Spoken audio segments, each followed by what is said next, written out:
ఆకలితున్నట్టున్నారు, ఈ అన్నం తీసుకోండి. ధర్మాత్ములు ప్రభు, మీరు 70 ఏళ్ళు చల్లగా ఉండాలా. 70 ఏంట్లా?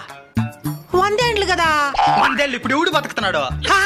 అంత 70 ఏళ్ళకే పడుతుంటే గాలి కలిసి, నీటి కలిసి, ఆహారం కలిసి ఇంకేంది 100 ఏళ్ళు బతికేదే? అది కూడా నిజమే కదా. 70 ఏళ్ళ స్థలంగా బతకని దీవించినాం కాబట్టి థ్యాంక్ యూ. It's okay. ఇందండి, ఇది మీరు తీసుకోండి.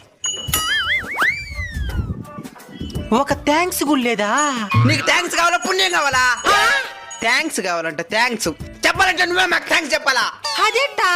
ఎక్కడెక్కడ తిరిగి ఏవేవో పాపాలు చేసి పుణ్యం కోసం మాకు దానం చేయను. మేము లేదంటే నీకు పుణ్యమే లేదు.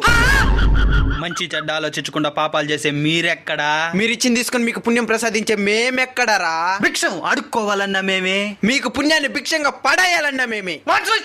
పుణ్యం రిపీట్స్. తప్పు మీది కదా. దానం చేసి తిరిగి కృతజ్ఞత ఆశించిన చూడు నాది.